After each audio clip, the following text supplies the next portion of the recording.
Welcome back to the Listen Up podcast, where we analyze a new album each week.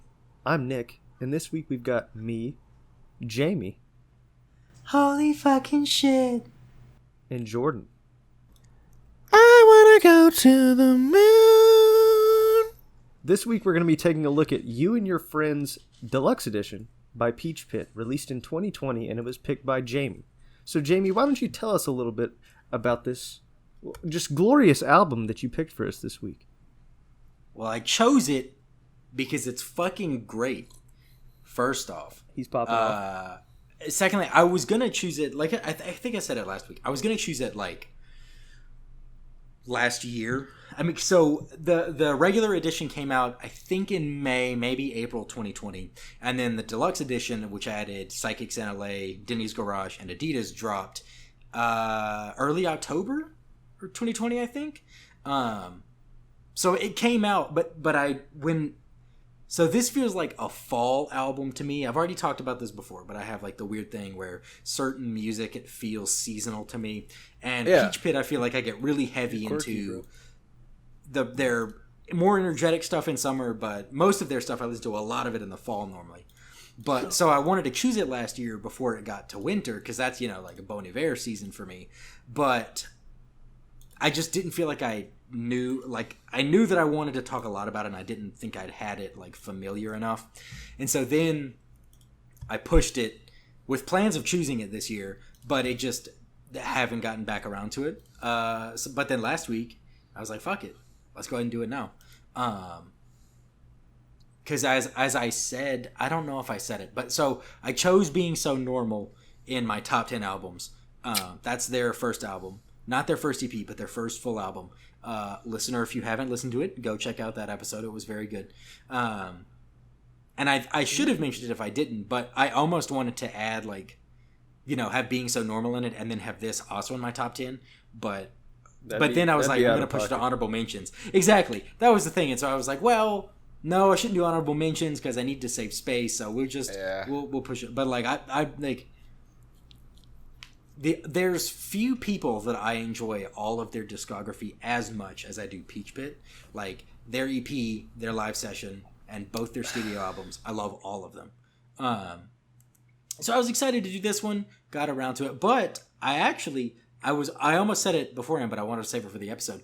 But in doing analysis this week, as in just more actively listening to it, on the way home today, but in my notes I wrote it down. I made some discoveries about the album that I hadn't connected before, that I'm excited to divulge, that probably a lot of people won't care about, but if you do care about it, I think it's pretty cool. But I'm going to save it. I'm going to save until I could literally talk about it specifically, but it's very neat. So okay. That's just kind of so this is one where we did Being So Normal, but we did it a long time ago. Nick, I know you've come to like that album more since we did that episode. Yeah. Jordan, I don't even know if you've listened to that album at all. Any songs Which album? Off of it. It's Being So Normal, the first one we did. I think it was episode 8. I haven't listened to it since. Do you remember? Do you remember if I increased my rating at all? I don't remember off the top of my head. Pretty sure you did. I'm pretty sure you did. I think it was kind of like an RKS thing where you were like, "Oh yeah, yeah." I think I wouldn't put it on that level. Right now. Being So Normal it's good, but that RKS album, that I thought it was great, and I listened to it again, and I really thought it was phenomenal. They're a very unique band. Oh, never mind. I thought you did go up, but you stayed at 7 both times. Oof. And Jordan went down from a 3.5 to a 3. Oof. Hey guys, when are we gonna do Dreamland again? Shut up. That shit was so funny. I was thinking about that. It's round 2 for us, round 3 for Jordan. No, wait, no, it'd be round 1 for Jordan. No, what am I talking about? Yeah, it's round 2 for us. That shit was funny. Heat waves have been. I'm bad. I was thinking about more stuff when I was walking home. When I was driving home today, walking home would take forever. That's a walk. I can't remember what I was doing it, but it was in the same realm of oh gosh, my mic's actually falling over. It's in the same realm of sure, that's gonna be great for me to listen to while editing. It's really not that bad actually right now. Anyways, Keep talking. I forgot what I was gonna go with. Distracting me. But yeah, so I really is that enjoyed why this you're album. walking home? But I was gonna ask, so how do y'all feel like this album compared to Being So Normal? Probably a better question for Nick than Jordan, but you know. I think I liked Being So Normal as a whole a little bit more. I feel like this album, like, I saved a couple songs off of it, but a lot of them were just kind of like background music to me in a way where I didn't gravitate towards a ton of them. Yeah. But a couple of them, and I liked some different ones. Like, they didn't all sound the same, the ones that I liked. Two of my favorite ones are sounding kind of similar, like Black Licorice and Figure Eight, I think. Yeah. Have kind of like a similar feel to them. But I also really liked like You and Your Friends and Sidekicks in LA, and those are probably the most rock influenced songs on the album. Right. So they hit some different bases for me, you know. It's not like I just go to them to listen to one single sound, you know. They got some variety. Right. Yeah, I mean, they're kind of, and I would say that that's a very fair thing, because I mean, I had that for a while when this album came out. Like, I liked most of the singles that came out. So Black Licorice, Shampoo Bottles, and Feelin' Low were, I think those were the 3 singles for the album. And I was like, Shampoo Bottles is great. I like Black Licorice. I wasn't so hot on Feelin' Low, but I like every song on the album now. But since it came out, that's really what I felt too. And then in the ensuing year and a half, I've just really come around to the entire album as a whole. Yep. But yeah, so I mean, I definitely get what you mean with that, where there for a while, Being So Normal was like easily my favorite project of theirs, and then I've really come around. It still is, I think, just because of how like just airtight Hot Knifer, Not Me, Tommy's Party, and Private Presley are in a row. I mean, that's just a crazy track list, but I still really like this one too. I would have said I also kind of agree with Nick. I listened to it a little bit, and it did seem, again, just like good music if that's what you want to listen to. Right. But it did seem a little like, what, background music you said, or like just listening to it while... And I think, I mean, even really liking this album when I actively listen to it, I think it's kind of, that's something I like about it, and kind of their music as a whole. It's in that genre where it's really good background music, and then if you want to actively listen, I think it offers more, like if you listen to the lyrics. But it's not like when I'm need to focus, either when I'd be doing homework in college, the little homework I did senior year, or like if I'm at work and I'm trying to read stuff but I want to have something like to occupy the part of my mind that kind of wanders in the background, then I'll like put on this album at low volume. So it works really well for that. Yeah. And I feel like if you don't have context, that seems like a diss to say like an album is really good background music. But I actually, like, I'm someone who, there's a part of my brain, if I'm not really locked into something, like if I'm idly doing a task, I will completely, like, mindlessly doodle. I would do that in calculus class, like whenever we'd be learning, I would just doodle. But that's so that I can focus on what I want to, but I have that part of me that needs some sort of occupation. So like, for me, low volume background albums serve a really good purpose for me. And I know that that's more of a niche use case, but I don't know. I just thought it was worth worth mentioning, because that is something that like impacts me regularly. But yeah, I mean, yeah, and I figured that this would get a little lower reception overall, because there are some songs on it that I don't think are... I mean, you're right. I think holistically, Being So Normal is... Because it's also Being So Normal is shorter, so it's easier to have higher quality. Like, the density of quality there, I feel like, is higher. But I don't know. I still really like this album, and I wanted to at least throw it in the ring. If only to just talk about how much I love Peach Pit even more. I was about to say, yeah, that's... When you get to choose an album, because you get to talk about how much you like it. Also, that's definitely one of the. You were talking about you were talking about the length of the album Being So Normal being shorter. So there's like, to me, when an album is shorter, there's less ability for it to be diluted, I guess, by its lesser songs, you know. Like, yeah, like if an album's longer, it makes the songs that I dislike the most, it makes me dislike them even more. Stand up, right? Yeah, because you're like, come on, get on with it or whatever. Yeah. But I was actually thinking about that today with the Duran Jones and the Indications Private Space that we did last week, and I just had the realization, like, so many of the songs on that album are like their best songs to me, even compared to like their entire discography. Like the songs that I like on that album, kind of like middle ground. If they could probably be a lead single for either of their other albums, and I would like them more because of their relative comparison to like the other songs released alongside them, you know. Like, right. It was just a strange realization that I came to, and I was like, why does my enjoyment of something depend on the other things around it? But that's also just everything. So yeah, like the whole is only as good as the product of its sums, or whatever the fuck that saying is. Yeah. It's we like went to college. Thing. I mean, we can like, say phrases. Because it's like if you're watching a movie, right, and you really enjoy like 2/3 of it, but it's really long. The longer it is, the more you're gonna hate that 1/3 that you don't like. True. Yeah. The ending better pay off, you know. Yeah, and if it's bad enough, then that's going to tarnish your entire view of the movie, right? Like, if you think about a movie being great, but then, you know, maybe the last 10 minutes are bad, you're going to hate that. Because then you're going to feel like it's not worth whatever subconscious time you're investing. So I think it's a similar principle. If you view an album as kind of like how a movie is a holistic art form.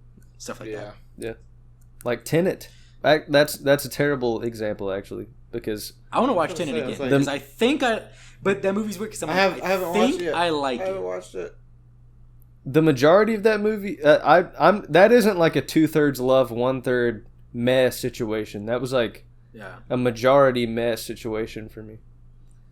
See, I really enjoyed it, but I think it was because I was trying to figure out the whole time what was going on, and sometimes I enjoy shit like that. But that's not something like I haven't seen it since then because I just haven't been in that headspace where I wanted to do that.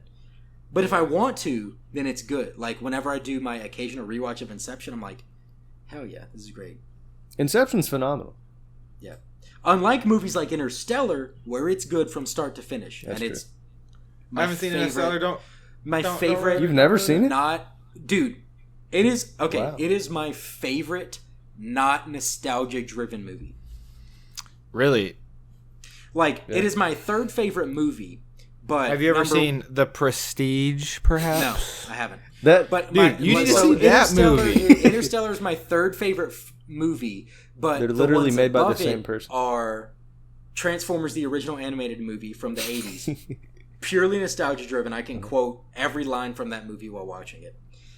Then second is Iron Man. Similar vein, but not as heavy nostalgia. And then my third favorite is Interstellar because of not nostalgia. I just love that movie. You're just telling on yourself right now, man. Interstellar should be above Iron Man.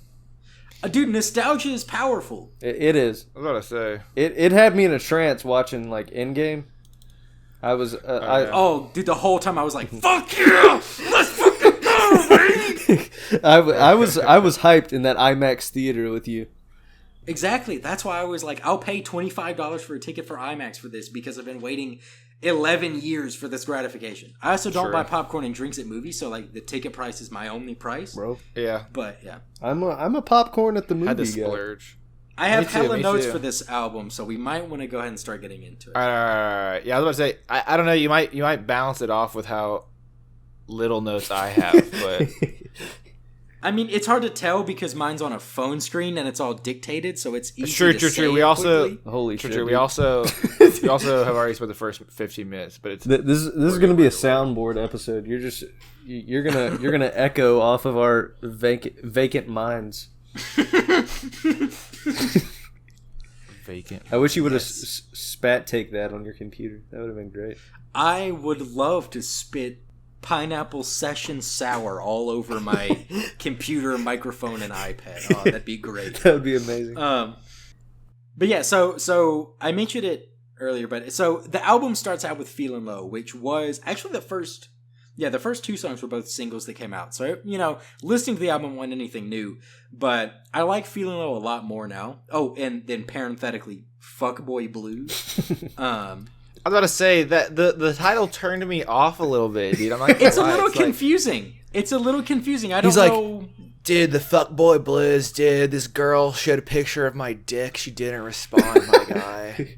Okay, we are down bad right now, boys. We need to chug a lug, a little bit. A little bit of squoozy right now to get us going again, boys. Like that. That's what I thought about when I read this title. Exactly. I was like, it's off-putting because and listening to the song, I don't understand it, but I think it's because he talks about in the song, the narrative is basically like that I have these problems, but they're not real problems. So I think the title is in jest of like making fun of like the woes of fuckboys. I believe the burden of being charming. So it's ironically the burden it's kind of being satirical, hot. I think, because what I love about Peach Pit, one of the things is they operate themselves how I want to operate like this podcast, and like if I had a band, I would do it because like they just don't take themselves seriously at all.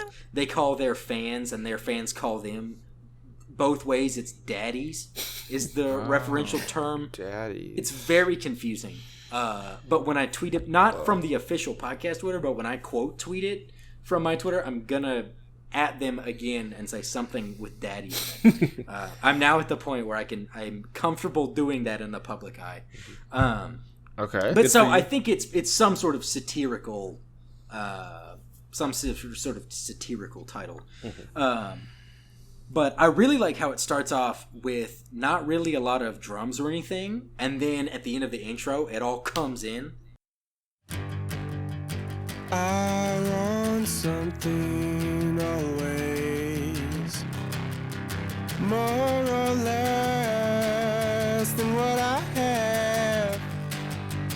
Could be nothing, but I'll go and look to be had. You couldn't make it up, please stop.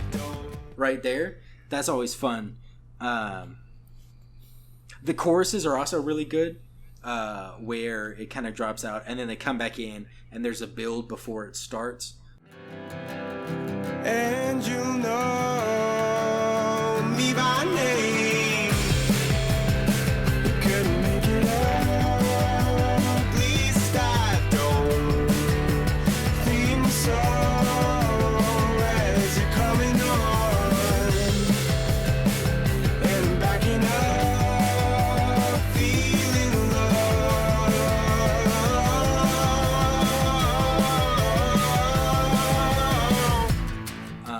And then, I mean, starting off the album with a great guitar solo. Always enjoy that. It's something Chris does phenomenally. I think...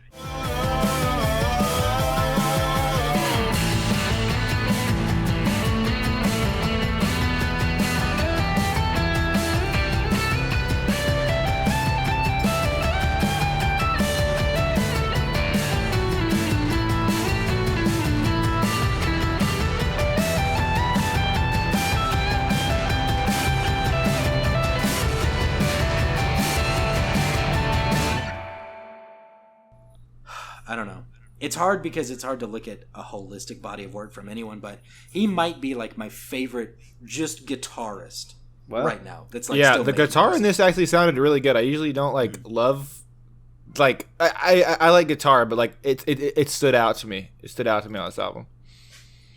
We know you're a big Daughtry guy, a big Uncle Cracker guy. You know, we know you like some guitar.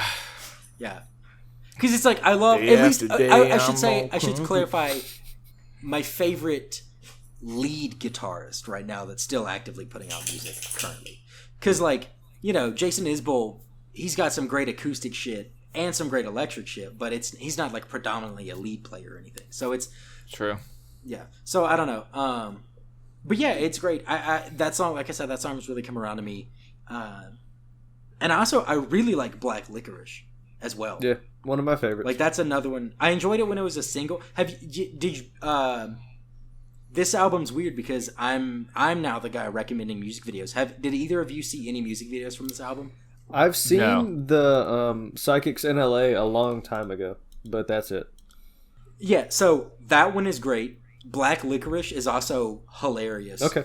And then Figure 8 is not hilarious. It's just cool. It's like a sketchbook kind of animation to the song. Cool. And that's cool. Oh, Vic and Leo are leaving me. Oh, they're back? oh, Oh. oh. What you doing? What are you doing? All right, now they've left again. I don't know. Yeah, so Black Licorice. Well, Black Licorice is great. But I like how there's the contrast of the end of Feeling Low, and then like Black Licorice is just that like acoustic guitar starting it off.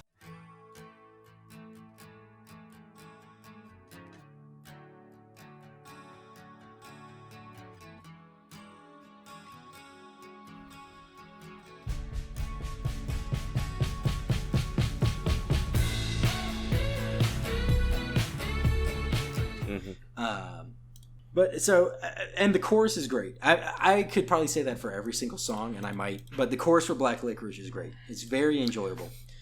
And so, this song was a little slower for me. It wasn't one that I particularly enjoyed. It did give off that like just kind of relaxing vibes. But again, it's not the type of music I really listen to that much. So right. Didn't hit Yeah, that. I mean, I get that. I get that.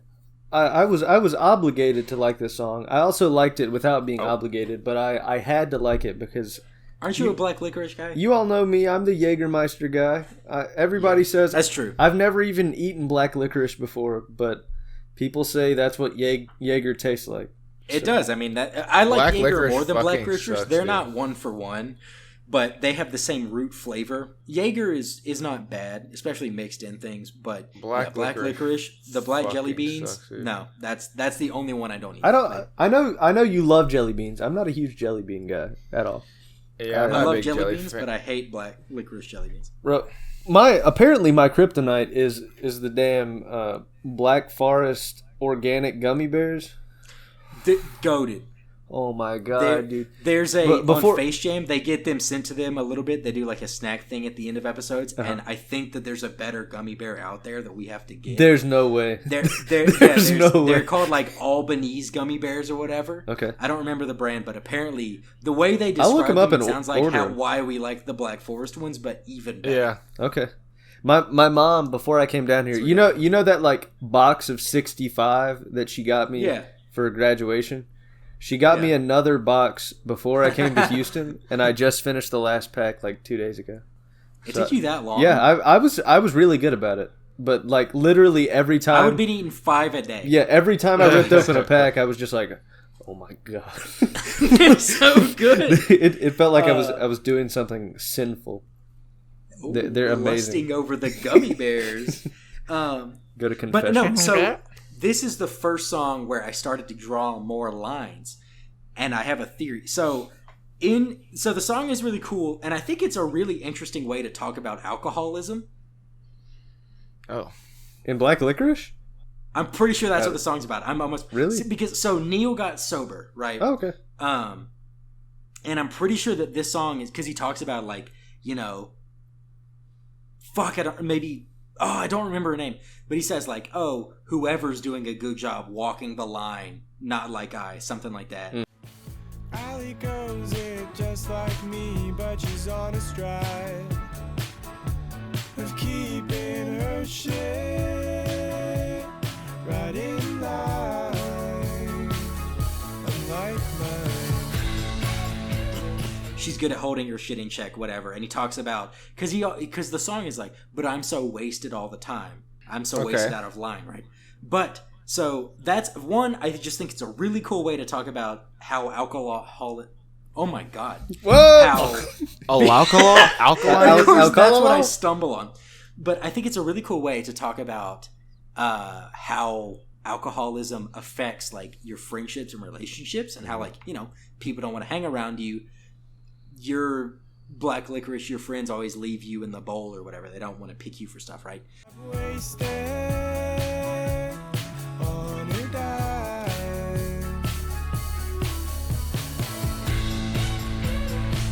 I'm just black licorice,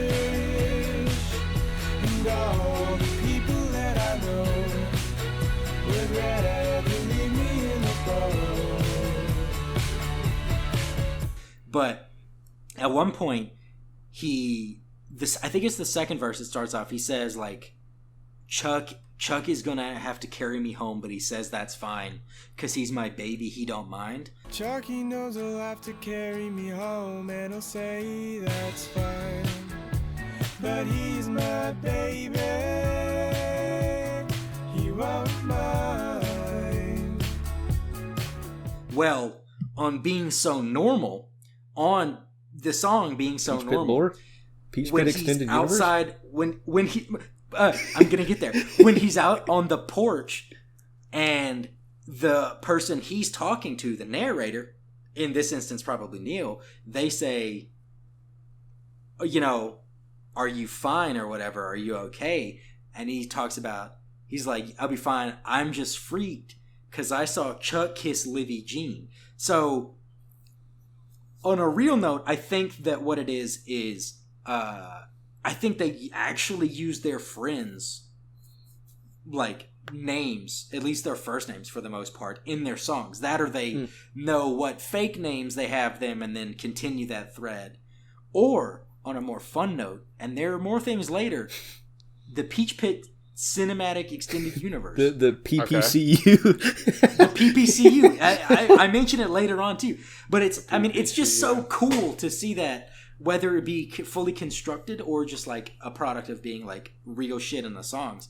I was like I said, how many people are going to notice that he uses the same first name, presumably about the same characters? You know, Yeah. Mm-hmm. This is looking at it from a heteronormative perspective, but I mean, it would make sense to have your friend Chuck kiss Livy Jean. You're freaking out because they shouldn't be kissing, and then later on he talks about Chuck, he's gonna have to carry me home. You know, I don't know. No. PPCU? PPCU? The Turnpike Troubadours, they do that too. I know, like they Yeah. one of their big songs was called "Good Lord Lori," and then they he talks about Good Lord, Lori nice. in like 2 or 3 songs later in some of their other songs. Yeah. I mean, I always enjoy just catching that shit and being like, oh, that's cool. You're a But real dad. I had never thought about that until like literally when I was listening to it on my way home. I was like, wait a minute, Chuck and Chuck. But yeah, you mentioned Figure 8. That's the next one on it, and I think that song was the one that I was kind of lukewarm about this album, and then I listened to it.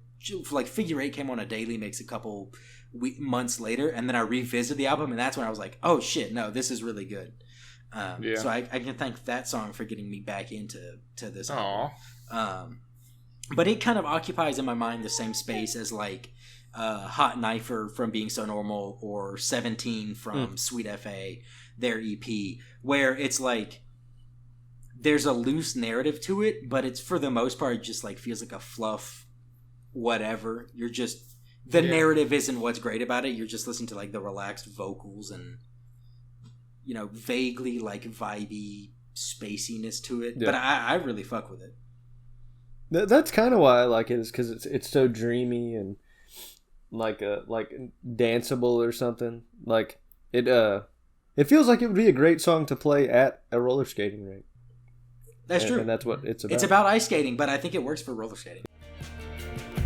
Come to think of it, she said, would you help me lace some up instead?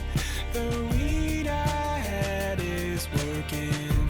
From the shoreline in the snow, I can tell you want me out there, so ride until it's hurting. Yeah. Any skating, ice skating too. You know.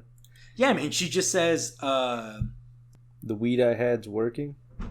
Actually, she says, "Can you help me lace these up instead? Because the weed I had's working instead." So she never even specifies the skates, but he does talk about like being on the side of the frozen lake or whatever, and you can't roller skate. Oh, okay. So it is about ice skating, but for the most part, he just talks about like doing pirouettes and stuff like that. So. Oh yeah. I read something on Genius that said I think they wrote the song about a cabin trip that they took with some friends. And that makes they're from. I'm pretty sure they're from Vancouver. So okay, yeah, a lot of frozen lakes out there. Yeah. And he said that's what they were. What he wrote the song about in the chorus was those damn Canucks. It feels like a Canucks, like a bad word. But it's just a normal word. But that's another one. The verses are great, and then it's purely because of Neil's delivery through the whole thing. Mm-hmm. But then there's the. Like when the verse ends, there's a little guitar build up into the chorus. Love that part.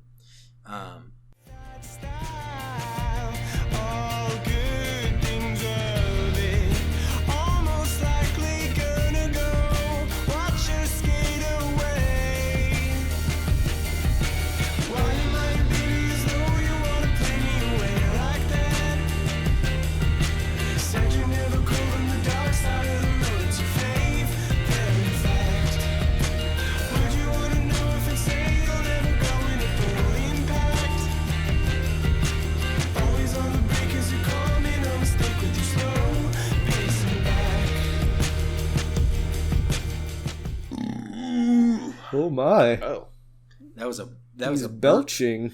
Was. So I think that the next song, for a while, it was my low point on the album, but it's Puppy Grin. Mm-hmm. Puppy Grin. I'm fine with it now, but for a while I didn't love it. But I think I'm pretty sure it's Vic's favorite song on the album. Oh, really? It's she really it's a little more upbeat. I think that's why she likes it a lot. Yeah.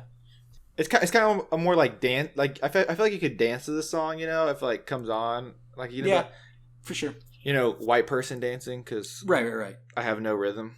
Absolutely, I get it. But yeah, so I didn't really have many like cut in notes about it. The chorus is really fun. I will cut that in. What's up with you? It's never been like you to be back in begging. I've been no good, acting as I should. You're choked up, baby. Call me often if it's likely that you'll be right back inviting. What's up with you? But I do appreciate from a songwriting standpoint Neil's dedication to like the puppy motif throughout the whole thing, where he talks like it starts off, I'll sit right here with my puppy grin. The chorus is like, it's not like you to come back here begging, which it works, but that's also like a thing that dogs do. And then later on he talks about like someone's on someone else's leash or something like that. So like they're subtle because it still works conveying the like narrative of it, and they're kind of words you would use whatever. But if you look at it from like looking for dog references, there's a lot of like double entendres in that regard that I think is just pretty funny. I didn't get a ton, but you saying like the begging thing and yeah, they're subtle ones because it's not phrases that would stand out normally unless you're looking for like dog words. Yeah. That'd be really fucking funny if he was like, "Now give me a treat," that'd be. But he never get on your knees and wait, bark for me. That would make the song. That would actually get on your knees and bark for me. That'd have the opposite effect of the Cat album. Peach Pit Dog Beat album. There's literally no one's gonna even understand that. Nope. That's in reference to Run the Jewels Cat Beat album. Yeah.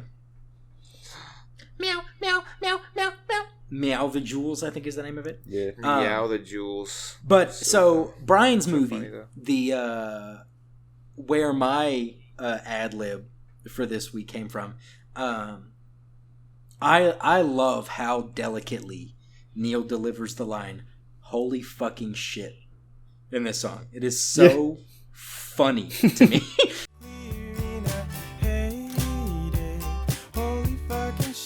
It's like I'm back in my old days.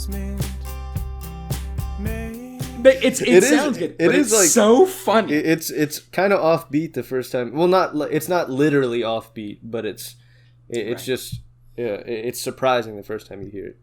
I was like, what? Yeah. Just very softly, melodically. Holy fucking shit. It's like I'm back in my own basement.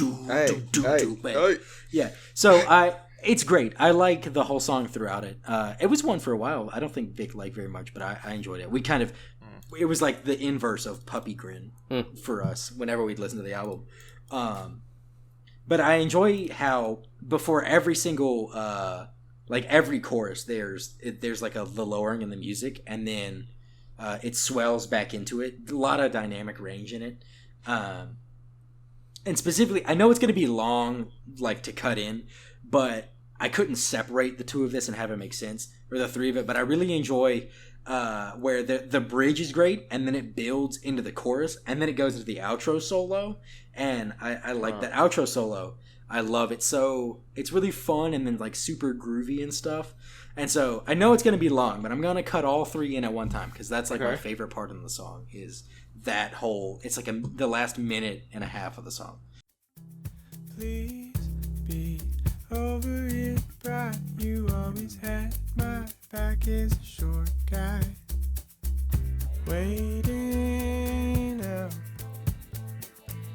on you, coming back around, or just faking out.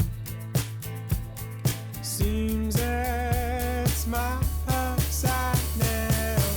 Oh man, all of us go there at the sidelong view of a walk in your home and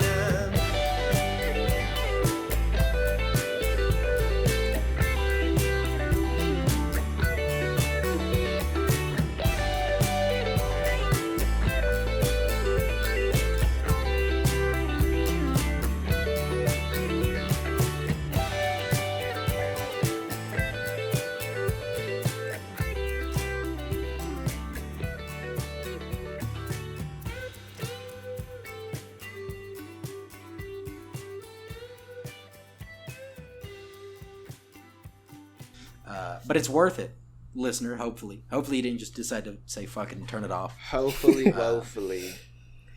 But yeah, so that part it's great. You like everything I like about the song is encapsulated in that section. Encapsulated. Encapsulation. Encapsulation. Oh! I hate this. I hate how our brains work. Stupid brains, dummy doo-doo brains. Stupid brains think that I need them. How did NC State let us graduate with degrees? They gave me 2 degrees. That's hilarious, bro. That's they gave them to me too, bro. Crazy. Brian's movie. Crazy how a high GPA didn't love it. Doesn't really either. It just didn't stick out for me. What'd you say? Sorry. Crazy how what? I said crazy how a high GPA doesn't really help you that much after you get a job.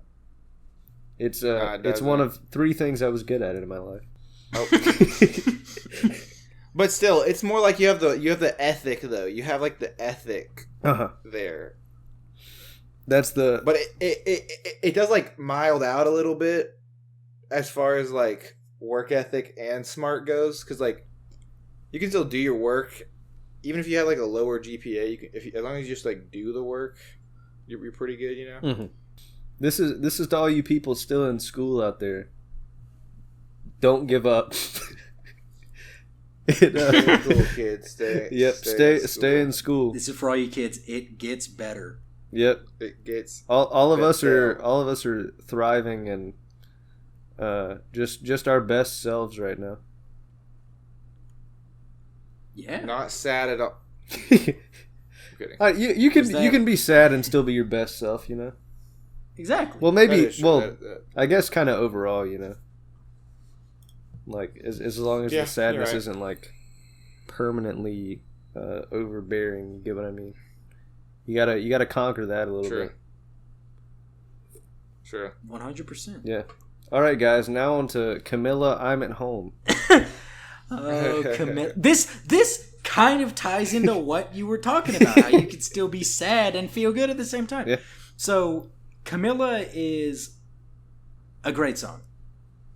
It's up there. To like, me. Maybe top three. I feel like well, no, not top three. One of Jordan's least favorites on the album. That's just a hunch that I have. It was a little more faster, so I liked it a little bit. Really? You liked more this? than like? Well, no, I didn't like love it like as much as like Puppy Grin or some of the other ones I'll say, but like Black Licorice again was just like really slow, and it was a little lower too. So this one was a little bit more upbeat. So I gotcha. Yeah, I don't know. So it's pretty. I guess it is fast, but I think of it as like it's still one of the more low key songs. Like nothing goes crazy in it. But I love like the relaxed intro and then the vocals and instrumentation cut out, and then it goes into the first verse.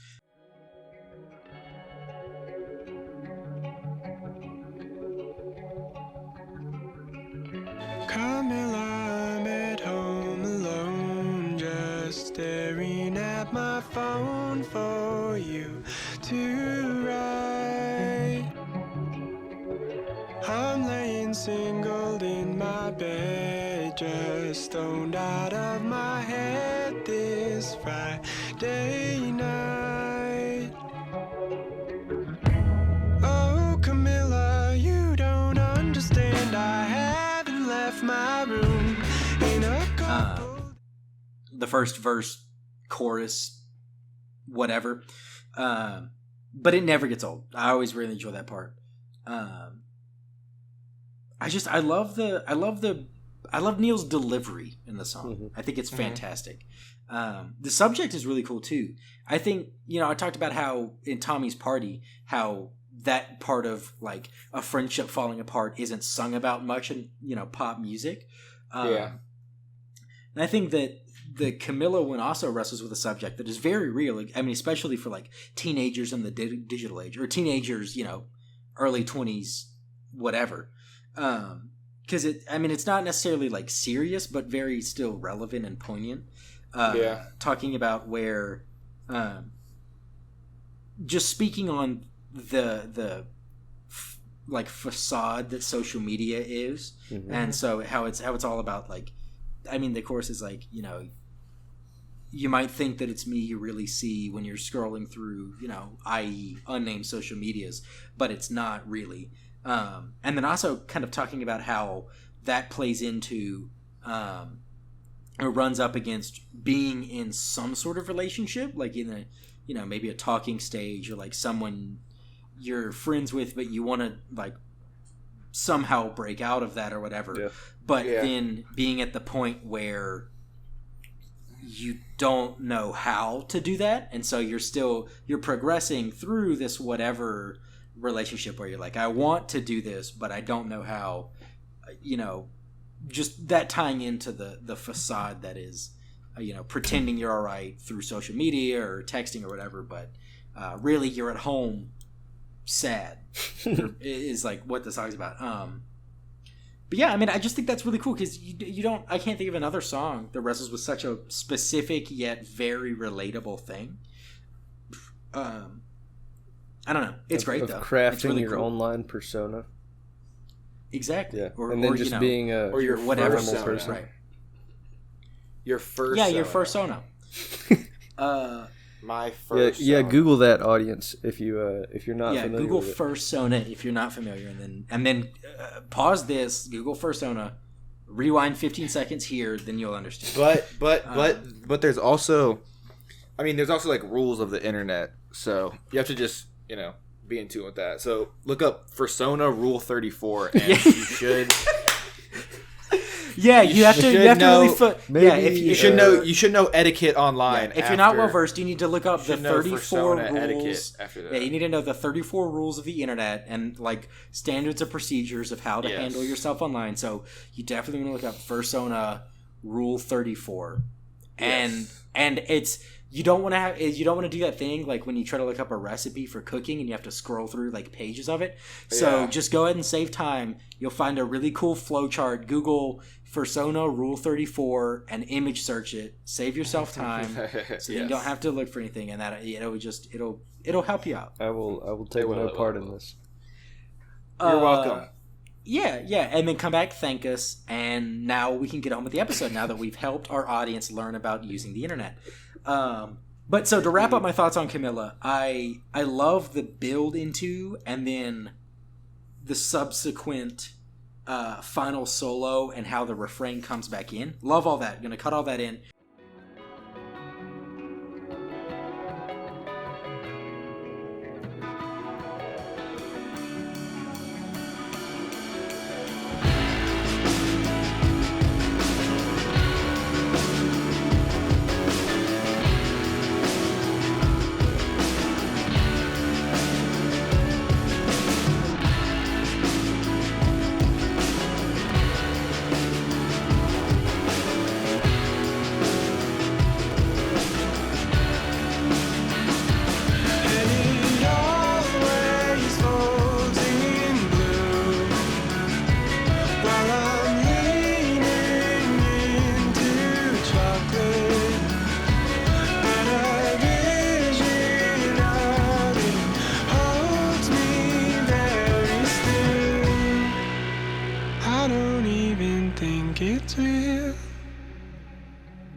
It sounds great, but also I think it's cool. It's another cool songwriting point because when the refrain comes back in and it ends on talking about seeing a vision, but like not knowing if it's real or not. And normally the chorus ends on "but you will."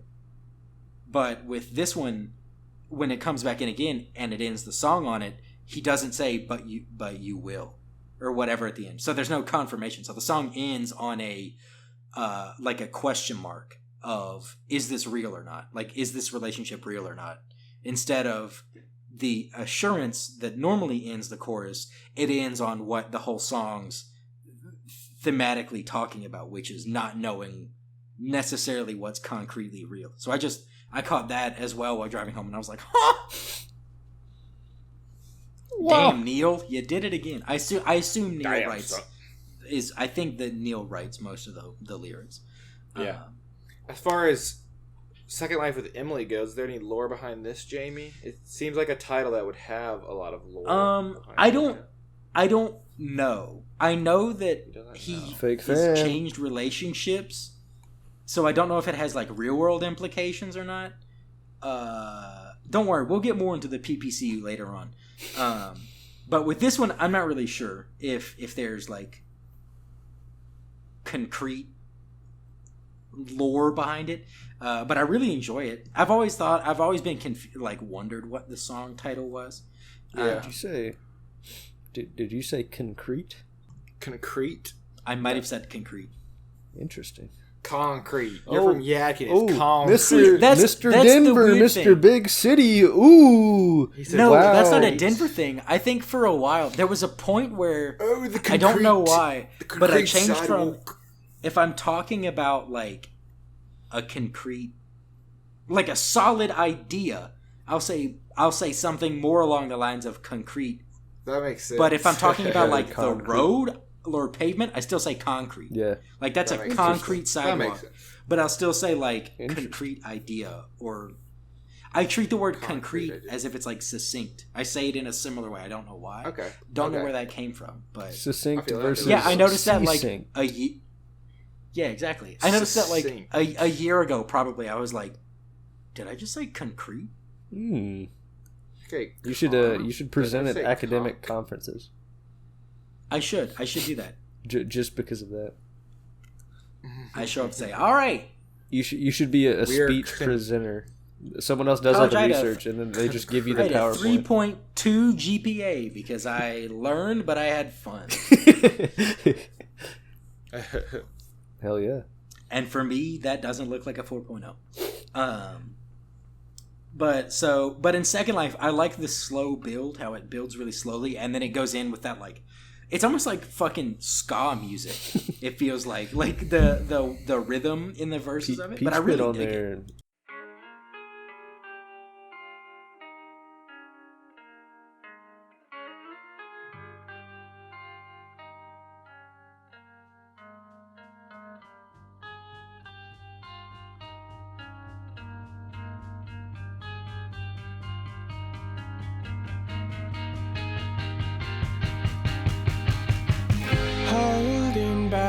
too embarrassed, like you never heard me calling out your name. All-Star shit on their Smash Mouth shit. Peach Pit's on their indie, on their Sublime ska shit. music.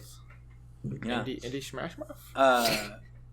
But then also yet another great build up into, and then the chorus of Second Life with Emily. That's one of the great ones on this album that, you know, just it's fun to belt out in a car, you know. Yeah.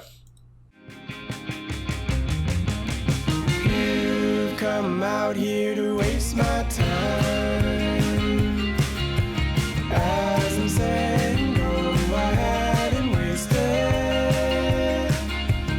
You've come out here to say I'm right. What it is you're only saying, waste it.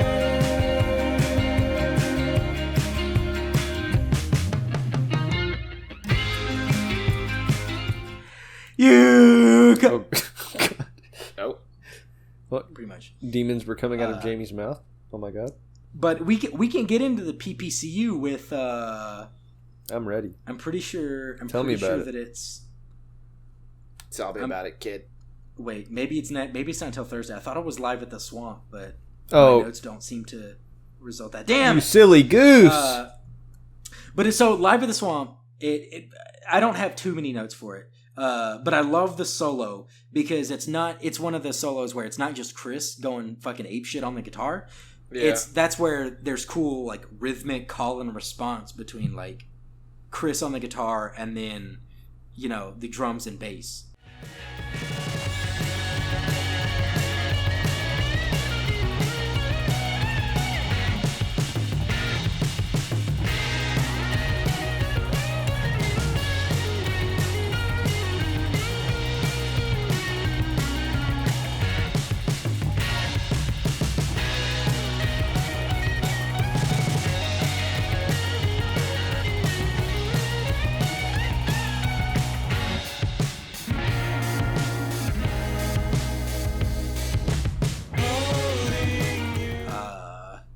Mikey Pascuzzi and Mikey Pasco. Oh, Pascal! he plays harmonica sometimes too. Hell yeah. They'll do live. He only does it live, not on any albums, but I think he's supposed to be doing it some on the studio album they're working on right now. If they get It's a gonna be little, coming out. if they get a little twangy on this next one, it might be my favorite. I don't know. We'll see. Yeah, but I saw. we'll see. Was it Chris on Instagram playing that lap steel? They did a. I'm pretty sure it's Aphrodite, Alrighty Aphrodite. But yeah, Chris is playing like a lap steel version of the like guitar, and then Neil singing in like a honky tonk style. Mm-hmm. But yeah, I think I sent you on TikTok. Chris, I think, has just done like straight up fucking around on lap steels, and I probably sent that to you. Probably. Because I know you're a big lap steel guy. Big lap steel guy. But yeah, but back to the what I was talking about, the solo. It's Chris is great messing around with Mikey on the drums and Pete. I'm pretty sure he goes by Pete. His name's Peter, but he's the bassist. Peter. But that fully broke me. I was not prepared for that. Peter. But yeah, so they have really good like playing with each other. There's like some good hard stops and stuff like that in the solo. And then there's like that nice halftime groove at the end that goes into the chorus. I like that. I like that shit. You like dudes playing with each other is what I gathered from that. No, I like Mike, Chris, Hey, whoa! and Pete I don't playing. judge projecting. my guy. I'm not judging. Not a blanket statement, but I love it when Chris, Mike, and Pete all play with each other. Sorry, daddies. It's okay. Oh god. But yeah, so I just really like that. Live at the Swamp, it's one that I forget what song it is because I never remember like what song with the title go together, but I enjoy it listening to it. I just don't cue it up purely because I never remember the name of it. Yeah. Because I don't think he ever says Live at the Swamp. At least not in a Definitely memorable not. way, if so. Unless he was touring in a swamp and he's like, Hey guys, we're live at the They're playing in I don't know Louisiana. what it means. I just don't know what it means. Because at no point this week did I sit down and look at the Genius lyrics like while doing it, because I've listened to this album like 30 times, so I don't like, I know the words to it, but I haven't read them. So I don't need know. to brag. Ooh. But I also wanted to do that to prevent myself from getting intrusive Genius analyst thoughts for this album, you know? Uh-huh. I haven't said braggadocious on this podcast in a long time. I used to say it like roasted you every other episode. Yeah, haven't brought up Radiohead in a long time. I'm evolving. That's called growth hunting. Yeah. I'm just being happy. You didn't peak in high school. You're out here getting cuter. Oh, what? That's a lyric or something. Jack Harlow. That's one of his lines in Industry Baby. Oh, yes, okay. That's what it is. Yeah. Did I? Sorry, wait, that sounded familiar. I've been not listening to send a lot that? of Montero recently. Wait, did I not send that, or did I like that on Twitter and you saw it, or what? That's just in the song. That's just in the song. No, but there's like I saw something like a Genius lyric that was like that though. Oh, I don't remember. You might have. I either liked it on Twitter or I feel like I put it somewhere. I can't remember though. Anyways, it doesn't matter. But yeah, so moving on into Shampoo Bottles, another great one on this album. I love Shampoo Bottles. Mm-hmm. Once again, talking about facets of relationships that you don't really hear a lot. You hear what is mainly on your mind when you break up from a serious relationship because of the heartbreak, right? So most breakup songs, you hear the heartbreak. But that's what I like about, I'm pretty sure it's Neil's writing, is he does the obscure parts of the ends of relationships. So it sounds really good. I love the verses. I like the choruses.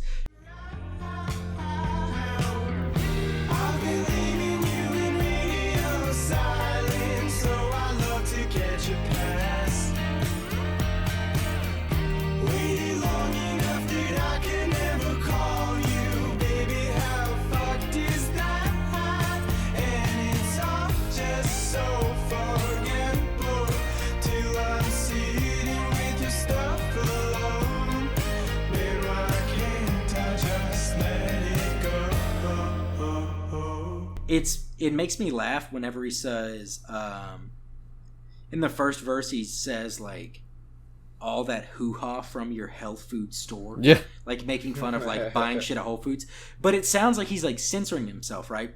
But the next line in the verse, he says the word shit. So why say hoo-ha? Yeah, it's kind of funny. It's just funny.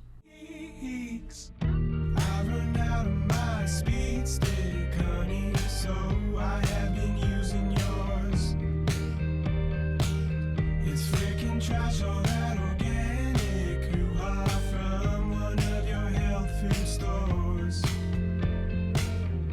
It is seemingly worsened every day. All this shit goes around my house. If I could have had it any other way, then by now I would have chucked it out. But it seems to want to stick. But it's really good. But it's interesting because it's the part. So the song talks about the part of a breakup that he's beating himself up because the relationship's over, and he looks around at his apartment and he sees her old phone charger or her old deodorant, her old toothpaste, all that shit. The non-valuables that if you're in a rush to leave, you leave behind.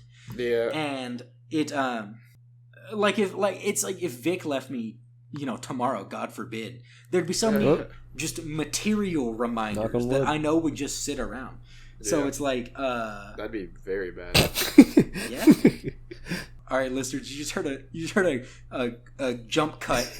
But yeah, so there, like I said, there's if when you get out of a long relationship like that, especially if it's one where you either live together or they're coming over all the time and staying the night, there's going to be so much stuff around that no one's going to think about when they leave, but then you're left alone with it when that person's gone, right? And so there's the material reminders that you don't think about until, you know, when you're in your day-to-day moving around and you're busy, you don't think about it because it's not important. But then, you know, like the song says, when you're sitting with the stuff alone, that's when you see it and you feel it all and you go, why can't I fucking get rid of this? And then it's still that like subconscious attachment. I think in a lot of ways, this song thematically parallels Chaos and Clothes off of the Nashville Sound, an episode that we did a few weeks ago. I also hadn't drawn those connections until listening to this album. I was like, yo, what the fuck? This kind of it ties into like where lovers leave chaos and clothes in the corners where you rarely ever go. That one's talking about like spiritual goods people leave behind, and this one's talking about material, but it's still the same principle. It's also like songs that she sang in the shower. Yeah. Great one. And, another great one. Yeah. And I think that's one of my dad's favorites on Southeastern. Oh yeah. He really likes that song. Yeah. And it like directly parallels Still Feel Like Your Man by John Mayer. Mm-hmm. Like the second verse of that song is what? Mm-hmm. I still feel like your man. He says something about like a literal shampoo bottle, like still in a shower. He talks about. He says, "In case you want to wash your hair." Mm-hmm. What a guy. Yeah, no. So it's talked about, you know, a little bit, but do you think it's a coincidence that the songs we just named that parallel this like niche thing, they're people who I really respect from a songwriting standpoint? True. I don't know. All I'm saying is Neil's crafty. The indie surf boy sound of their music deceives you from the cleverness of their writing, both lyrically and like musically. Mm-hmm. They're deceptively incredible. But so Thursday, the next extinction in the PPCU. First off, I love the juxtaposition between how relaxed the verses are and how like frantic and frustrated the choruses feel in this one. I don't know. I think it's really good. But the PPCU comes in because in the first verse, he starts off by talking about coming through the radio silence. I hear, you know, your voice coming through talking to whoever the person you're hearing through the radio silence. You're hearing them talking to whoever they're with. Coming up in the radio silence, happened to hear how you've done nothing this year but the same old boyfriend at the ball game. Look at that tall thing up and then down. What a heavenly sound as you cuss him out. Keep it up as if I would ever have a place for you, kicking round in my room. Hold my hand as if I would ever let you be my man. Catch on up if you can. Leave you beaming with every second just to walk away. Fucking up a Thursday. Fucking up a Thursday. And so that's where the song gets set up, and it's them going through strife in their current relationship. But it follows the song directly before it in Shampoo Bottles. The chorus is, I've been leaving you in radio silence, so I'd love to catch a pass. As in, like, you know, I have all your shit at my house, but I'm doing a good job of ignoring you and not relapsing and trying to reach out to you, so I should get some credit for that. That's what that chorus of Shampoo Bottles is about. But then Thursday starts off, I hear your voice through the radio silence. So it's not PPCU in the sense that it ties back to like a different album, but it does tie in from one song to another. And I think in the PPCU, Neil is the narrator of Shampoo Bottles, and the person who left him and their stuff is at his house that's making him sad is in a relationship turmoil with their rebound that they're having issues with in Thursday, because then he talks about, I hope I'm not fucking up your Thursday by like you seeing me or whatever in public. I think that's what it's about. I didn't read the words, but listening to it, that's what I thought. And so I think it's kind of like a Gives You Hell All American Reject situation. A wick band. Interesting. I don't know. I like that version. Think about it. He said, Yeah.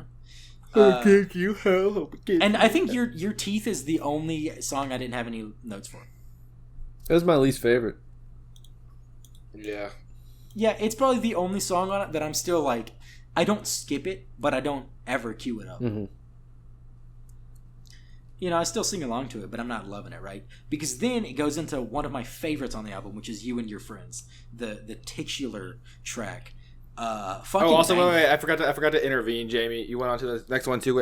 I was just gonna say I really just like the drop on Thursday.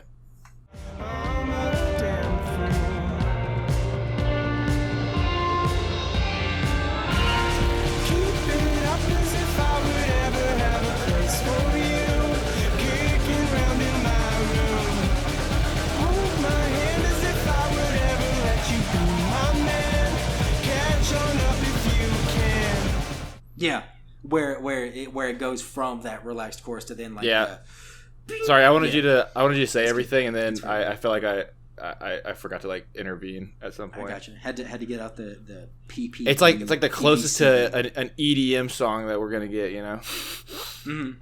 Yeah, absolutely, dude. When I think they drop in Thursday, I'm like, yeah. Let me just start raving to this. Let me fucking headbang to this shit.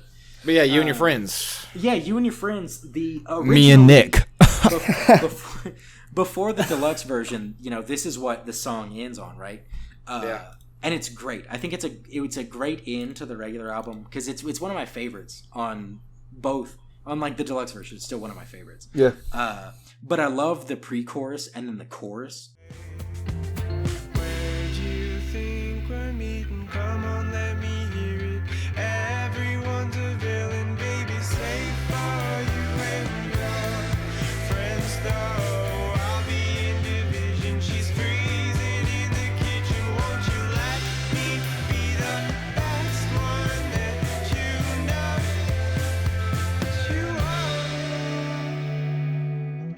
In it, it's so good. But it's great because if you're thinking about it from the context of this is the end to the album, it wraps up the original narrative, right? An album that explores like failed relationships and like coming to grips with yourself, and also kind of like happy times, like in Figure 8, where it's like, you know, just whatever happy times. So I think it kind of it wraps everything really nicely, because it's got a fucking phenomenal solo at the end of it.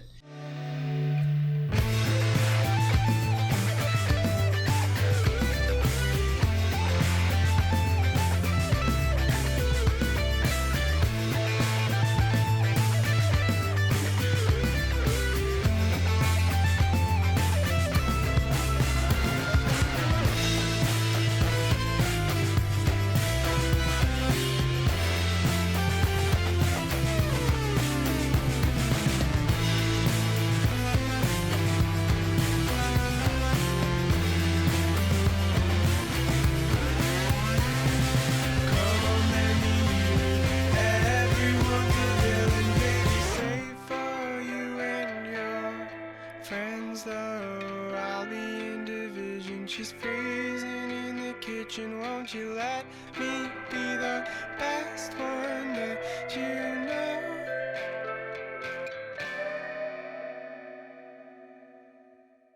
And then the final chorus comes back in. But then in a similar way where Camilla was asking, like, is this vision real?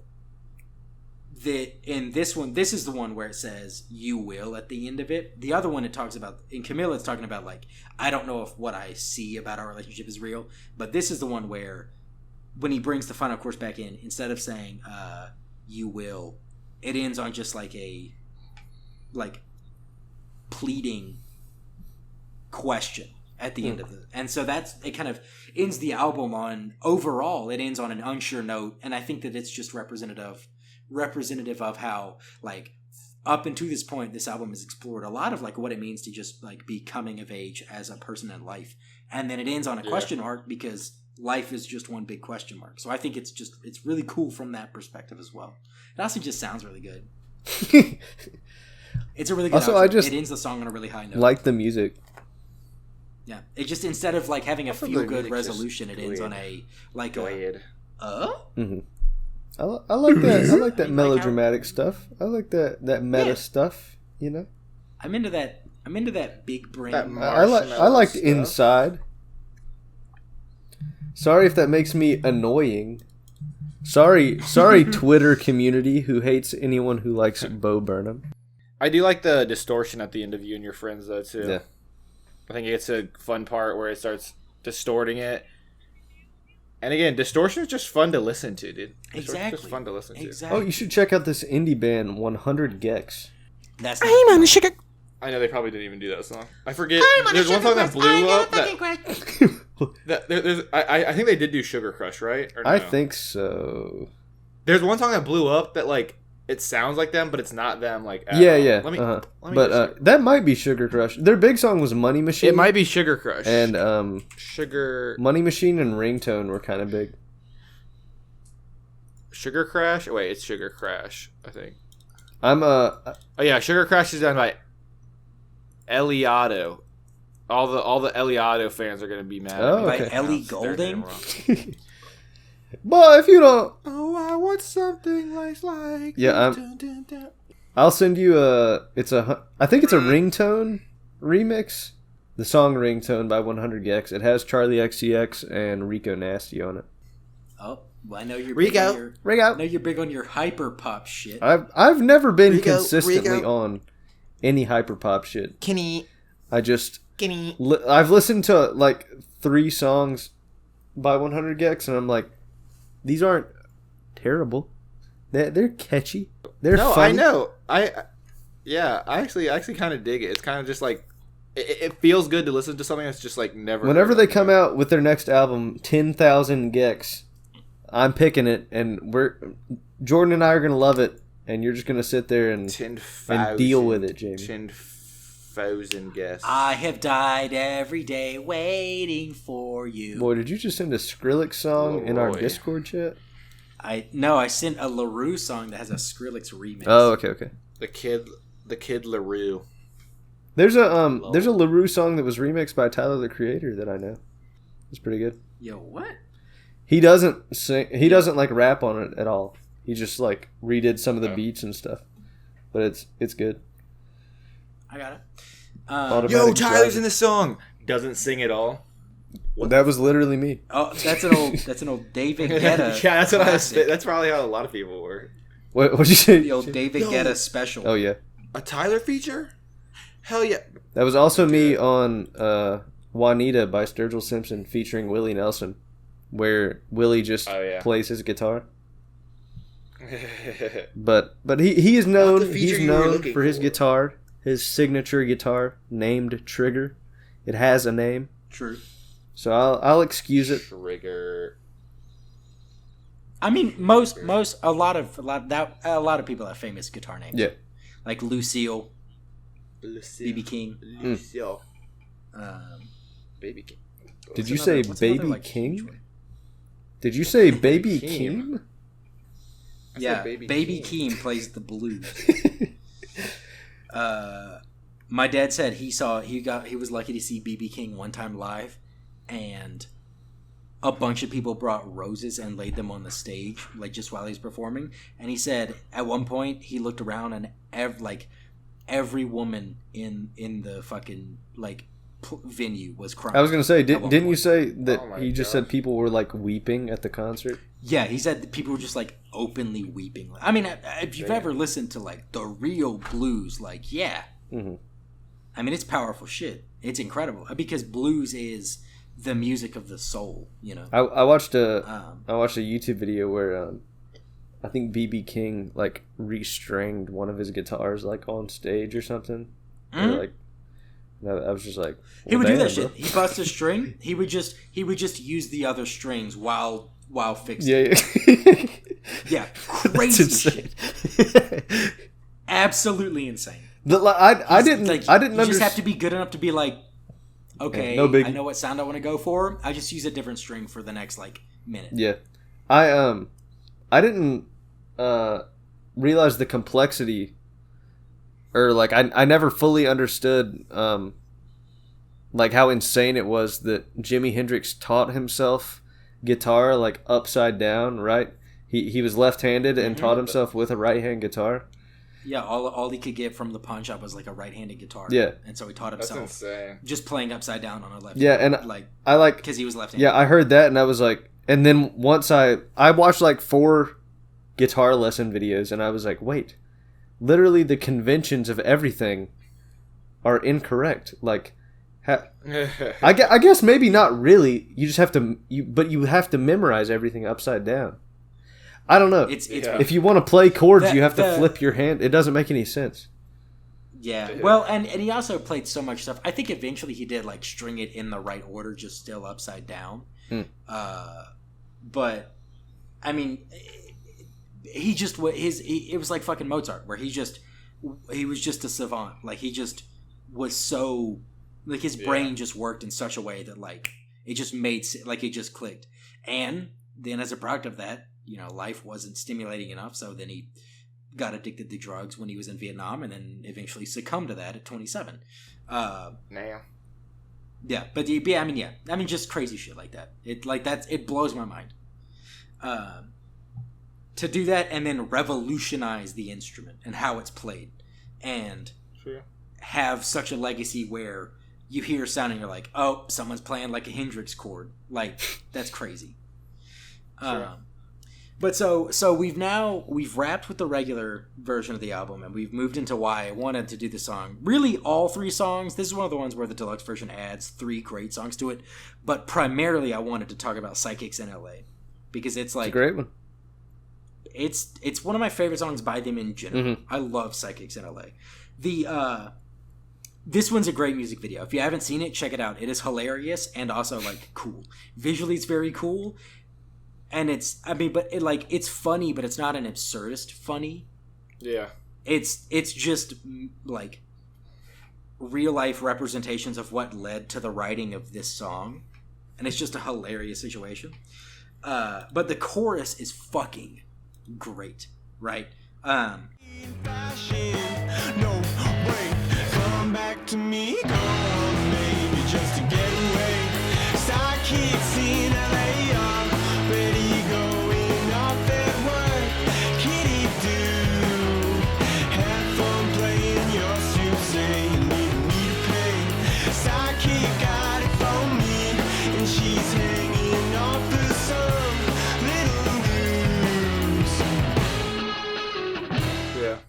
Especially with the guitar that's in there, and then there's that breakdown that goes between the chorus and the verse, and then it goes from the chorus, the solo, back to the verse.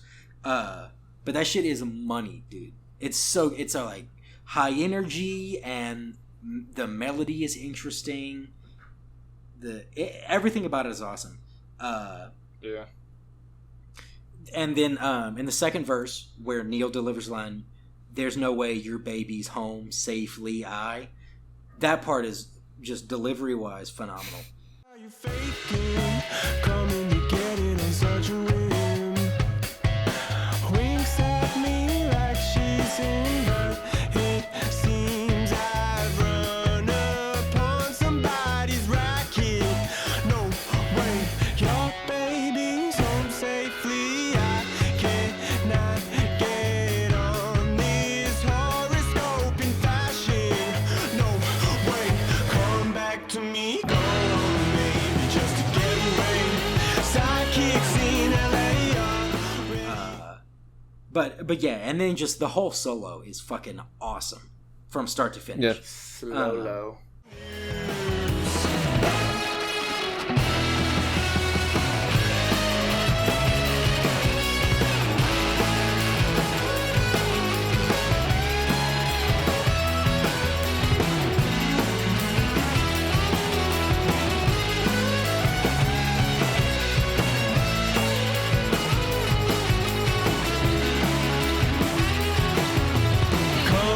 to me, go maybe just to get away.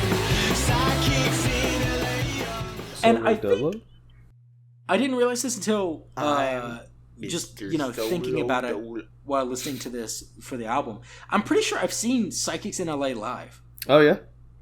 Okay. So I'm pretty sure that they played it at Bonnaroo 2019 because. So the song is about. Okay, so watch the music video now if you want to have it be a surprise. But the song is about Neil's friend. Yeah, spoiler alert. The song is about Neil's friend taking her cat to psychics in Los Angeles because it was depressed and she wanted to see like what was up. But I remember him distinctly talking about his friend. So Neil is really great because he's very. You could tell he's uncomfortable in front of a crowd, but he's not like he isn't like. He doesn't talk. He just talks too much. And so he told a story about taking a trip to Los Angeles and hanging out with his friend who'd moved down there and wanting to go surfing at the beach because he's from Canada. So he's like, I don't do that there. And her cat was like sad or sick or something. And so he was like, well, can we just take it? Like it was a Saturday. So he was like, we'll just take it to the vet. And she was like, no, I need to take it to a psychic to get like its aura read. And he was like, what the fuck are you talking about? It's a cat. And then, so he was like, whatever, we'll go in the morning, we'll go surfing in the afternoon. And then I think he said like, the psychic was like, yeah, your cat's suicidal. It wants to kill itself. and he was like, lady, you're ruining the vibe. I just want to go surfing. And so I distinctly remember him saying that. And I think he said, like, anyway, here's a song about that called Psychics in LA. But I don't remember it being this good. But I think it's just because I was so... They were the first concert we saw the first day of Bonnaroo. So we were like, holy shit, what is going on? But I think if I were to watch it now, I would have remembered that. But yeah, so I think I've seen the song live. And it's just one of those ones where, like, maybe they like how John Mayer has a few songs that he only plays live and doesn't put on an album until they put it on the deluxe version of this record for whatever reason. But yeah, so I realized that literally as I was like getting home today. I was like, I'm pretty sure I've seen this song actually. But that was cool. Yeah, and then I really like the other two. I would talk about more. The intro is great, and then the end of the verse and the chorus in Adidas is really good. But I love the solo in Adidas. I'm on.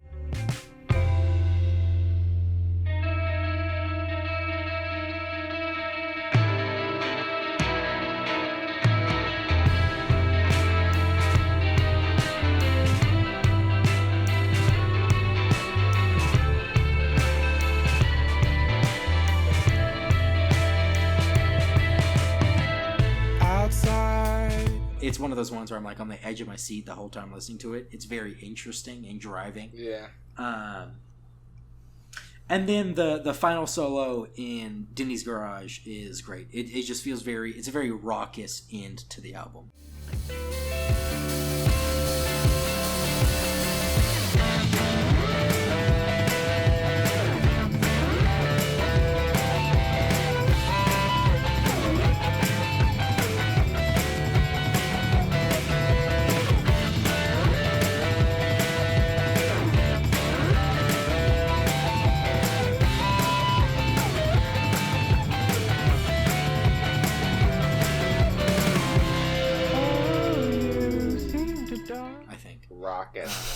Rowdy. And yeah, so I think overall, I really enjoy this album as well. So that kind of sums up my thoughts on the piece. I got you.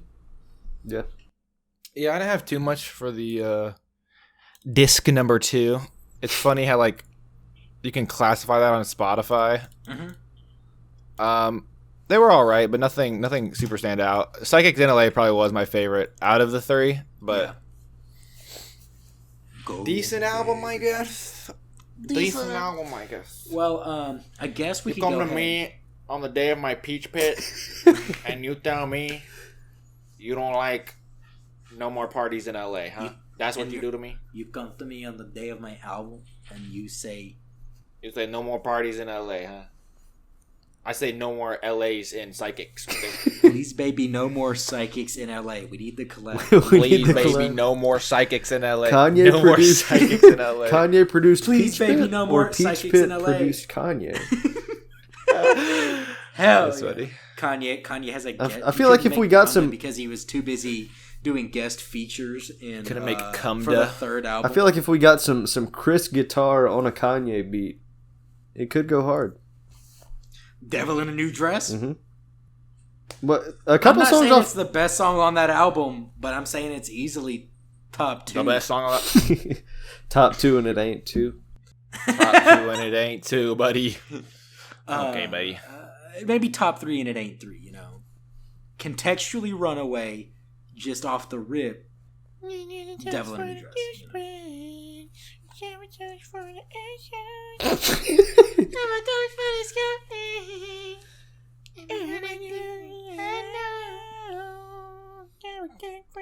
Okay, anyway, since we've completed the album review. Yeah, Nick, do you have any final thoughts before we rate it? No, not really. No, it was All right, decent well, overall. All right, so then I'll go first, and then it'll be Nick, and Jordan's going because he's picking next week's album. No surprise, but I'm giving this album a 10. Oh God! Oh wow! What a surprise! Dude, I like. Oh, what a surprise! I wasn't going to give it a 10, and then I was like, you know what? I think I'm good with giving this a 10. Maybe I'll lower it a little bit in part 2 eventually of re-ratings, but for now, 10. I'm good with it. Is that a 10? Let me try some. So now to get increasingly less impressive, Nick, what's your rating? Do you think? Let's see. I'm gonna give it a 5.75. Okay, I was expecting between 6 and a 7. I know. I was gonna Wait, what'd you give it? 5.75. 5.75. Sorry, I thought you said 9.75. I was like, who? Sorry, I was just really tired. I didn't want to talk about it that much. But Nah, you're good. But yeah, I don't know. It didn't hit the same for me like Being So Normal did, or maybe I wasn't in the mood this week. It was, I don't know, something wasn't right. Whether it was my mental space or just if I just don't like the album a whole lot. But 5.75 is where it's at. Gotcha. But I saved some of the songs, Yeah. Black Licorice, banger. I'm the Jägermeister guy. What can I say? Hey, I love. They know me as the Jägermeister guy. I'm a huge old Jägermeister guy. Okay.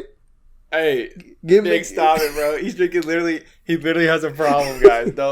Guys, do not reach out to my friends and loved ones, okay? I'm literally doing fine, all right? Dude, okay, this is not a cry for help, all right? He's a social drinker. Okay? Nothing too crazy. I'm a social drinker. I read Twitter while I drink. I'm talking. I literally text my friends while dude. I drink, okay? Exactly. They don't respond, but like... But it is what it is. I'm putting the effort It in is. I'm being social. Okay. So Jordan, what are you gonna give us the final verdict on the album?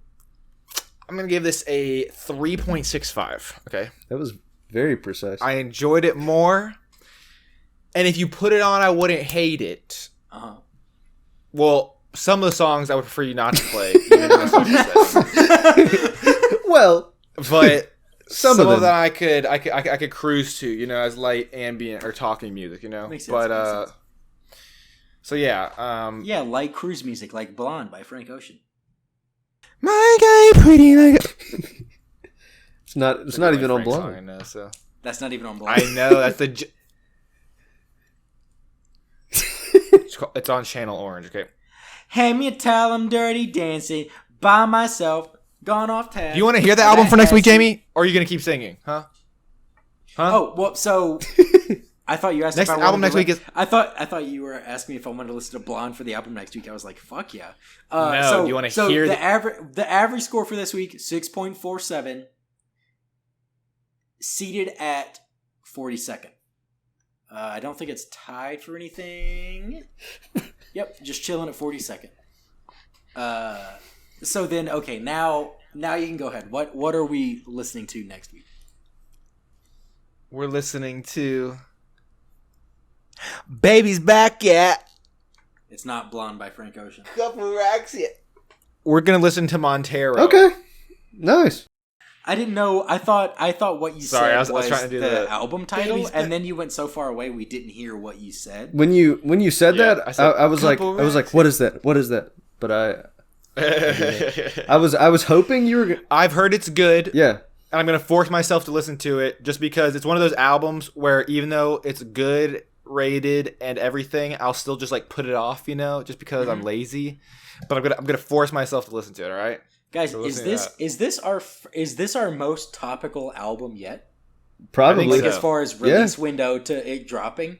My sister tried to get us to do it with Deaconess. No, Solar Power, but I was like, nah, I don't think it's quite good enough for a fresh. I would. I almost popped off with Claro's newest album, but didn't do it. Well, dude, next week is gonna be. I mean, literally, that's like. I was crossing my fingers for Donda, but this is a pleasant surprise. Dude, Donda was the one I was gonna choose until I looked at it. Had a 1 hour and 48 minute. Have you not listened to it yet? I have listened to half of it. I still haven't listened to the second half. I listened to songs here and there. That's hilarious. I thought you. I told you I'm lazy, dude. I told you I'm lazy. No, it's acceptable. I've decided. I think the album's mid. Well, I still like a lot of the songs I saw. All of like the part 2 songs, like the secondary songs that are like have different features, they're like all worse than the original songs. But dude, I don't know what the. I don't know. The jail part 2 are kind of like. Dude. Cut that part. If we did do Donda, dude. I would unfortunately probably tear it a new one. I'm not even. I'll probably do that one at some point. I'm not a big jail guy. I'm not a big what's the song? Wait, you're really not a big jail guy? Jail's like all right, even though it's kind of like guitar heavy, and I like a lot of like guitar rap. Who gon' go to jail tonight? I'm not a huge. God gonna post my bail tonight. Not a huge jail guy. Not a huge off the grid guy. It's just fine. I don't know. But man. I don't get it. Off the grid is really good. But Hurricane. People who know and love Kanye like your album, so that says a lot about you guys. Hurricane. Not gonna lie. Hurricane's phenomenal. There's a. See, Hurricane I like the song that's like hi with a bunch of eyes or hey, that's like funny. There's it is kind of Praise God, Baby Keem is on that one, so it's like top 3, we will probably get around to Donna at some point. The Greg. But I want to, Nick. I would have done it if it was less than like an hour and 30, but it was like 2 hours. Yeah, it's and I was like, what we were talking about? What we were talking about at the start, where we were talking about how long albums, if you don't like a decent amount of the songs, it makes it even worse. I think this is a case of that. It is a good example. Where maybe a third of the songs are palatable, but then the fact that it's an hour and a half of time, and I ended, and I was like, yeah, damn, I feel that. Yeah, I can without a doubt say that it's better than Certified Lover Boy. Though that album is haven't listened to CLB. I can also without a doubt. That album is like mid of the year, like mid of the last few years. It's like the epitome of middle of the road, just like fine music. I just like it because I think it's starting to let people see what I see Drake for, which is like 3 good songs every album, and the rest of it is the same exact boring shit. Yeah. I've been saying it, and then CLB dropped, and everyone's like, "What is this corny fucking shit?" Man, I don't know how old he is, but he's too old to be him. He's too old to have his persona. He's too old to be cornballing right now. My man, cornballing. But so we can cap off real quick with our recent listenings. The only album I wrote down was Montero. I've listened to it 3 times already. Okay. And then I've been listening to a lot of podcasts on my commute because it's It ranges. It can be as short as 22 minutes. That's the minimum time it can be. But on the way home, a lot of times it's like 50 minutes. So listen to a lot of podcasts, a lot of TMG, little tiny meat gang action. But I have been listening song-wise. "Stay" by Sam Smith. The Kid Laroi? The Kid Laroi with Justin Bieber. Yeah. I'll be fucked up if you got me right here. I'll do the same. I told you that I never would tell you to change, even if I knew I never could. That song. Don't tell me Nick don't listen to that song. That's a bro. great song. Dude, talk about immaculate vibes. Dude, I'm telling you, I've been telling you guys about the Kid Laroi since day one. I haven't listened to anything else by him. I only know the song. Hold up. I can like pinpoint the day like I started listening to him because so I'm not gonna take all the credit because I follow Lyrical Lemonade and he finds a lot of people. So, but he had a music video with the Kid Laroi, and it came out January 31st, 2020. Okay. I feel like I was before the Kid Laroi wave, you know. Like a lot before the Kid Laroi. The Kid Laroi fan. I knew it was when he still had crooked teeth, dude. I was with him when he was still a baby. Radioactive. What? I had that with Radioactive. We've already talked about this on a different podcast, but I discovered Radioactive on Pandora while I was playing COD with some friends, playing some Black Ops 2 Zombies, and I was like, "Yo, y'all gotta fucking listen to this song." And I did that old school shit where you want to let them hear what's in your headphones. So you put your mic in the headphone, like take it off your head and put it in there so it sounds like shit. But they were like, "That's crazy." And then literally like a week and a half later was when it hit radio and was everywhere. And I was like, I found Thrift Shop like the day before people started talking about it in middle school. And I was like, I liked the song, but I was like, damn, other people actually like this song too? I did that with Broccoli. Oh, yeah? By Big Baby Dre. Yeah, I started listening to it. This is the Kid Laroi I grew up with, you know? This guy. The one with short hair and crooked teeth. Like, really crooked teeth. You sent me a song by him a long time ago. Like, his teeth is fucked like he looks British. Hold up. No, he's... Wait. Fucked. Let's see. He got Kid the, Laroi he got those Will Ferrell bottom teeth. Oh, look. This is a side-by-side comparison how bad it used to be. He used to have like a really crazy tooth. Wait, guys, his teeth aren't that bad, right? No, they were a little bit bad. Yeah, my teeth are kind of fucked too. That's what the joke was. Not as bad as like... Well, yeah, definitely he not looks bad. British. He got crazy straight teeth now, dude. I was like, what the fuck? Anyways, you got the veneers. The only thing you guys need to know is that I was a Kid Laroi fan before it was cool. Okay, we'll accept that. So I guess you guys want to nail down your recent listings, and we'll go ahead and sorry. Take this one out back and put a bullet in it. We'll just go. We got W Hotel. I like Mike, Smoke Perp, and somebody else can't see it. Good Night. They had. I might have said that last week. Good Night by Kanye. Cut Me Up. Wakotron. Laugh to Myself. Vela. I've been the song Stars by some guy. I don't know what the guy is. Target Practice. Envy Kane. Swerve. M1H1. Ill Chris. I'm Chris. I'm ill. Morrow by 070 Shake. That's impressive that Big you're Persona. on your 070 Poppin' Shake. tags. Dude, I feel like it's not that crazy just because Kanye like plays her a lot, or like. Yeah, I haven't listened to like, I haven't listened to like any of her original stuff, but I was under the impression that it was more like alternative indie stuff. And then Poppin' Tags by Jay-Z, Big Boy, Killer Mike, and Twista. Wow. So Bro, did you say I'm gonna pop some tags? Only got $20 in my pocket. Are you talking about the Grammy Award-winning album? We can't talk about this. We can't talk about this right now. The episode's too long already.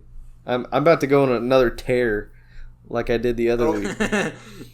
But Yonkers. Or should I say Yonkers? But Dawes came out with a new single this week, a cover of a Bright Eyes song called "Easy Lucky Free." I listened to that. It was on my release radar. Yeah, it was good. I really loved it. Yeah. Nate Smith, who's a relatively well-known drummer, I think, in like the music industry. I know he's played with Wolfpack members, and he toured with Brittany Howard for her solo tour. He's played with her a lot. She got featured on the final song on his newest album that I love a lot. What's the album called? The album's called Kinfolk 2, and there's like a subtitle. What is it? Kinfolk 2, See the Birds. The song's called Fly. But yeah, love it. And also, like, nice. Randomly, I've also been listening to, well, not super randomly, Charlie Crockett came out with a new album, and it was pretty good. Nice. Actually, randomly, I did listen to some Alison Krauss yesterday at work, and I enjoyed that. So. Nice. Brother, let's go down. She be picking that thing. Down. Come on. She be picking that thing. I actually don't know what instrument she plays. I just know that she sings in bluegrass groups. So. I'm a little sour Kraus. I'm a little, I wish that's what her fan base was called. That would be incredible, but I don't think that's string true. picker. Oh, brother, let's go down. The best scene in an overrated movie, for sure. Is that Oh Brother Where Art Thou? Yeah. Yeah, I didn't love it. Like people love to rave about that movie. It's good and it's fun with it, but it's because we came from redneck Bible country. True. Is why they fucking go apeshit for it. Like, it's a good movie, sure, but we watched it and I was like, oh, now I see why Southern Baptists just go fucking crazy for this movie. I feel like I didn't. But in the same way, I feel like it's also kind of a critique on something. It's an interesting movie to look at from a motif and symbolic. I mean, it's an allegory. The prison warden's the devil, stuff like that. So, I mean, it's cool, but I don't know why people love just it. Fucking cream for it. Sure. It's very weird. Yeah. On that note, though, we're going to go ahead and just say thanks for listening this week. And remember to tune in next week, where we're going to be taking a look at the freshly hot off the press Montero by Lil Nas X. Baby back, yeah. Be sure to listen to it as much as you want so you can have your thoughts and mentally join in the discussion during the episode with us. If you want, you can also physically join in the discussion by throwing a comment our way on either YouTube or Instagram, or if you want, you can also tweet them at us. We're on Twitter at ListUpPodcast and Instagram at ListenUpPod, and those accounts, as well as all of our personal handles, are going to be in the description of wherever you found this episode. Make sure to give at least one of them a follow, both if you feel so inclined. The content is a little different every week between the two. But yeah, that's also where we put out any, updates or announcement regarding the show schedule-wise, or, if we come out with new merch or anything like that. That's where we send out information. So, also, if you enjoyed this episode and feel like we've earned it, if you wanted to throw a rating and review our way, would be very kind of you, and we would appreciate it, but absolutely not required. Other than that, for now, we'll catch you next week, and remember to listen up.